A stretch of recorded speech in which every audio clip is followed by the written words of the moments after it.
Ethan, a tall and broad-shouldered man in a sharp business suit, exuded a cheerful disposition as he readied himself for a business meeting.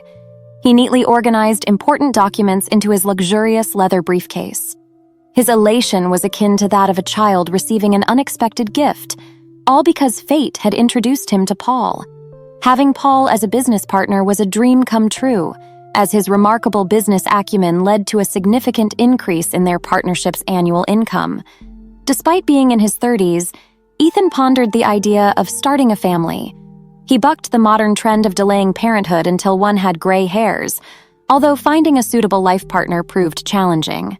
Ethan possessed a keen ability to discern the true intentions of potential spouses, subjecting them to tests of their commitment.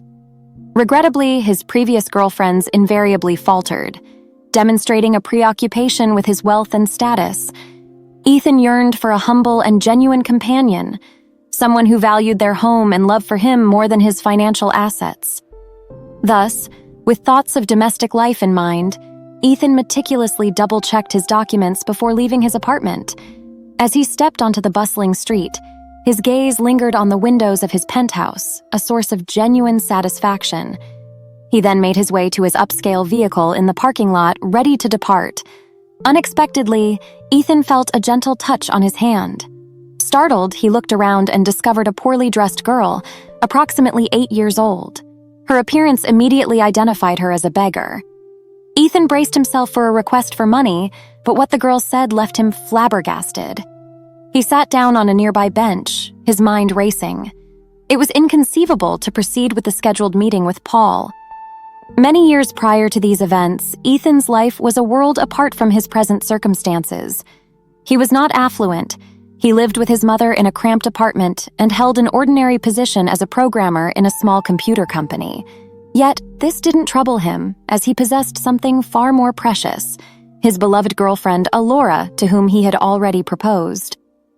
Alora resided in a charming tourist town nestled among picturesque mountains. She worked as a primary school teacher and planned to move to the state's capital after marrying Ethan, in pursuit of a better life.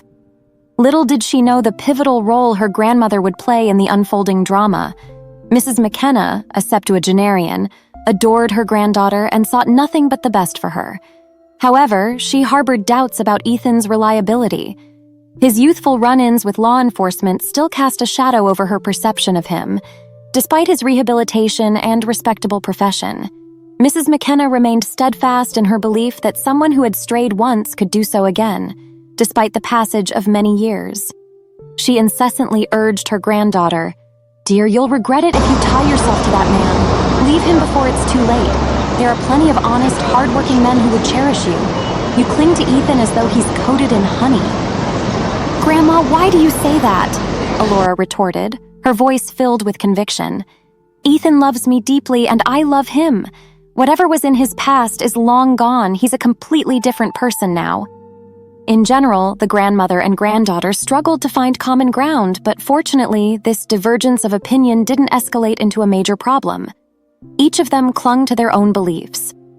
Alora would likely have followed her heart, but fate took an unfortunate turn during a fateful summer evening. It was a day that held no foreboding of the impending tragedy. Ethan and Alora embarked on a hike along a mountain river, their hands intertwined. When they reached the trailhead, the weather subtly shifted and the sun disappeared behind the clouds. Yet the young lovers were so engrossed in each other that the changing environment escaped their notice.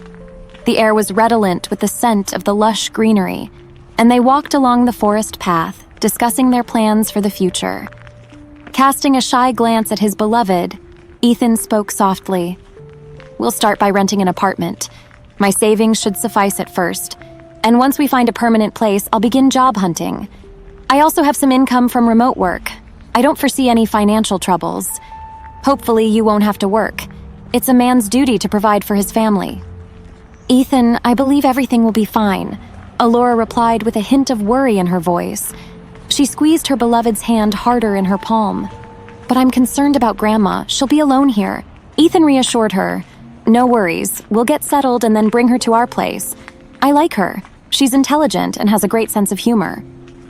To spare Ethan's feelings, Alora chose not to disclose her grandmother's true opinion of him. As they chatted, the rain, unnoticed until now, began to fall.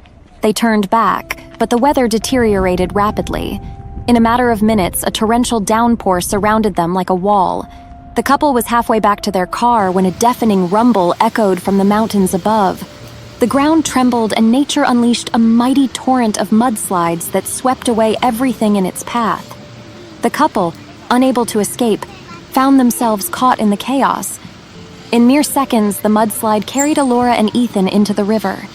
The turbulent waters separated their entwined hands, and with only time for a final expression of love, they were carried away.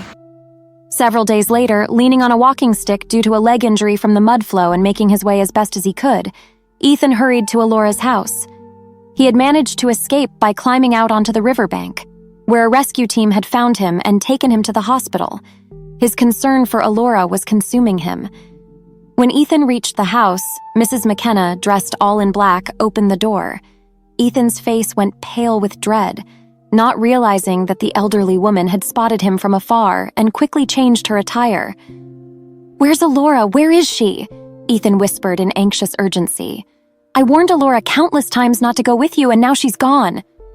The elderly woman's words were laced with bitterness, and they seemed to hang heavily in the air. Ethan felt the weight of guilt pressing on him. It was his idea to venture into the mountains just as Alora had suggested when they were sitting in a cafe. As the harsh reality of the situation sank in, Ethan crumpled to the ground, his shock and despair overwhelming him. Muffled sobs racked his shoulders as the elderly woman relentlessly hurled curses at him. With a final declaration of his unworthiness, she slammed the door, banishing him from Alora's life forever. Unable to endure the agony of that moment, Ethan departed for the state's capital, where he would be consumed by his grief for a long time. Little did he know that everything the grandmother had told him was a fabrication. During that time, Alora lay in a hospital room, injured but unaware of Ethan's existence. Mrs. McKenna, forced to maintain the lie for her granddaughter's sake, perpetuates the story about Ethan's tragic fate in the mudslide. Upon Alora's release from the hospital, she was initially consumed by grief, but she gradually found the strength to carry on because she had someone to live for the child growing within her, Ethan's child. However, she decided to keep her pregnancy a secret from her grandmother, who had a weak heart. Unfortunately, before Alora could reveal her secret, the elderly woman suffered a heart attack and passed away. Devastated by the loss of two of her closest loved ones in such a short span, Alora made the painful decision to leave the town where she had experienced so much sorrow. She sold her house and, following in Ethan's footsteps, sought a new life in a distant city. 4 years later, Alora gave birth to her daughter, Chloe. During this time, she lived in a dormitory at the cannery, where she worked as a laborer. The director of the cannery was compassionate enough to help her and provided a room. Alora managed to get by with her allowance, savings, and occasional part-time work. However, her streak of misfortune took a darker turn when she befriended a seemingly kind woman who slowly gained her trust. This woman learned of Alora's dream to own a house and offered to help make it a reality. Tragically, the woman turned out to be a swindler who deceitfully registered the house in her own name.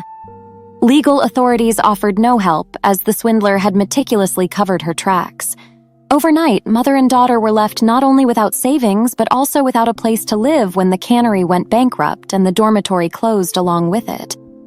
Alora found solace in the church, a place she frequented to pray for the souls of her beloved and her grandmother.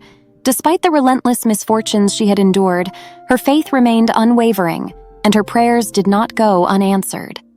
A benevolent elderly man residing in the city in his comfortable apartment offered help.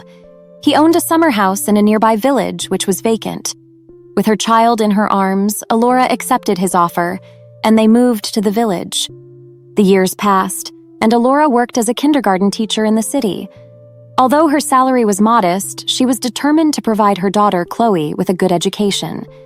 She took on part-time work to save for their future. Chloe, a beautiful child with a swarthy, gypsy-like appearance, decided to help her hard-working mother. She had attended music school and took her flute to a nearby square where she played to earn a few coins and small bills from passers-by. While her contributions were meager, Chloe held on to the belief that she could make a difference. One day, as Chloe played her flute and waited at a crosswalk, she observed a shaven-headed man emerging from beneath a parked car. He exchanged a jacket with a friend before they nonchalantly departed. The men paid little attention to the nearby little girl, assuming she was a beggar. "Well done," the man who had been under the car remarked. "Now, his car will blow up when he goes to meet his partner.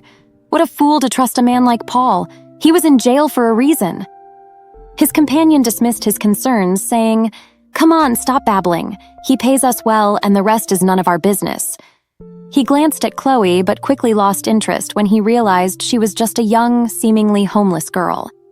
As the men continued on their way, Chloe hurried to the car to warn its owner. She was surprised to find that the owner was Ethan, the same man who had once been grateful to her for saving his life. Ethan was taken aback when the little beggar cautioned him not to proceed with negotiations because something had been planted in his car that would cause it to explode. To be safe, Ethan immediately contacted the police, who removed the dangerous device, sparing his life. As they waited for the police, Ethan spoke with the young girl, learning about her life and seeing a photograph of her mother. His heart skipped a beat when he recognized her. Alora, equally surprised, found herself in the company of a stranger who expressed his gratitude for her daughter's heroic act. He assured her that everything else had been sorted out with the police and offered to personally accompany Chloe home. On the same day, Paul and his accomplices were arrested. Ethan could hardly fathom that his business partner, whom he regarded as an honorable man, had been involved in such a dangerous scheme for the sake of money. In the evening, Alora's heart was heavy with worry about her daughter when she was astounded to see an upscale car pull up in front of her house. To her astonishment, her daughter emerged, her face lit up with triumph. Following closely behind her was a man, and as her shock gave way to recognition, Alora realized that it was Ethan, alive and unharmed. The lovers rushed into each other's arms, their embrace a testament to the depths of their emotions. Chloe stood beside them, not yet fully comprehending the significance of this man in their lives. As the moment filled with joy and relief, Ethan whispered, "Will you marry me?" In response, she whispered, "Yes." The poor woman and her daughter had endured so much, but happiness had returned to their lives. Alora harbored no ill will toward her late grandmother, understanding that the older woman had always wished for her happiness. When the entire family gathered at the graveside of the elderly woman, a small cloud suddenly covered the once clear sky and a few raindrops fell from it. Perhaps it was a sign that Mrs. McKenna was seeking forgiveness for her past actions.